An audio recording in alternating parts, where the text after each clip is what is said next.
Kumusta? May isang napakagandang tanong na natanggap natin at sigurado akong marami sa inyo ang nag-iisip din nito. Kung ang background mo ay Bachelor of Secondary Education, tapos kumuha ka pa ng Masters in Agriculture, pasok ka na ba para sa Agriculturist Licensure Exam? Yan ang aalamin natin ngayon. Susuriin natin yan step by step. So, ito yung eksaktong sitwasyon, no? Graduate ka ng BS Ed, so education degree yan, pero di ka tumigil dyan, nag-MS ka pa sa agriculture.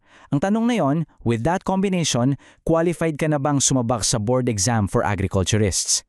Napaka-importante niyan, lalo na sa mga gustong mag-shift ng career path. Okay, ready na ba kayo sa sagot? Kasi baka medyo mabigla kayo. Ang mabilis na sagot dyan, malamang hindi pa. Teka, alam ko ang unang reaksyon nyo. Ha? Bakit naman? May master's degree na nga ako sa agriculture. Kalma lang, may malinaw na paliwanag yan. At ang mas importante, may mga hakbang na pwede mong gawin. So stay with me. Sige, simulan natin sa pinaka-basic, sa pinaka-pundasyon ng lahat. Kasi dito madalas nagkakaroon ng confusion. Pagdating sa PRC, alam nyo ba kung ano talaga ang tinitingnan nila? Hindi yung master's degree mo. Ang una at pinakamahalagang basehan nila ay yung bachelor's degree mo. Yes, yung undergraduate degree. Diyan lahat nagsisimula ang evaluation. Tingnan nyo to. Sobrang linaw ng pangkakaiba, di ba? Sa isang banda, meron tayong BS Ed, Bachelor of Secondary Education.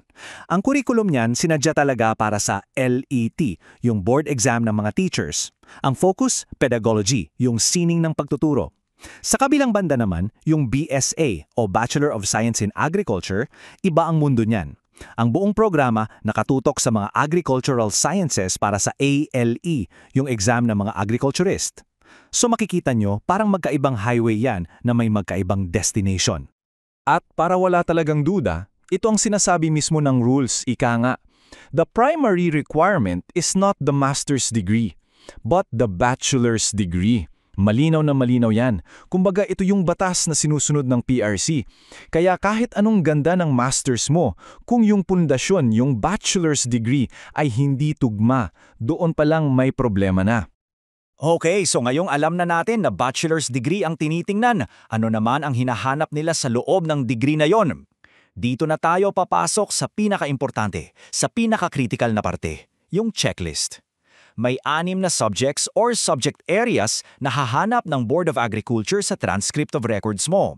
At tandaan na, non-negotiable ang mga to. Kailangang andyan sila. 6.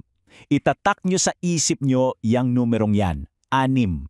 Yan ang minimum na bilang ng mga basic subjects na kailangan nilang makita sa TOR mo mula sa bachelor's degree mo ha. Para masabing, okay, pwede na to for the next step. Ito yung parang first level ng filter. So ano-ano ba tong 6 na to?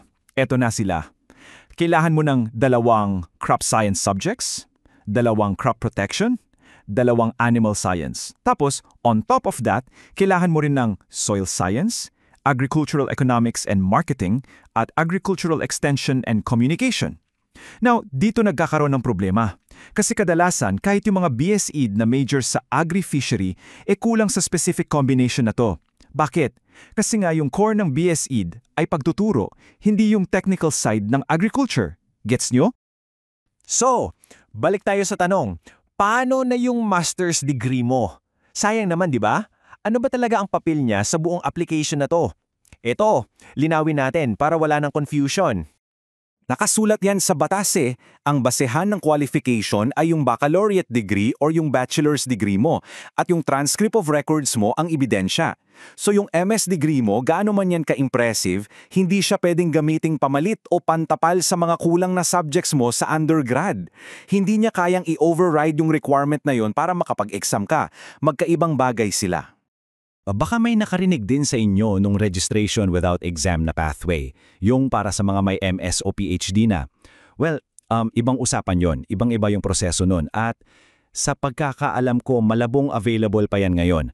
So wag nating ihalo yun sa usapan ng pag-apply para kumuha ng exam ha, magkaiba yun.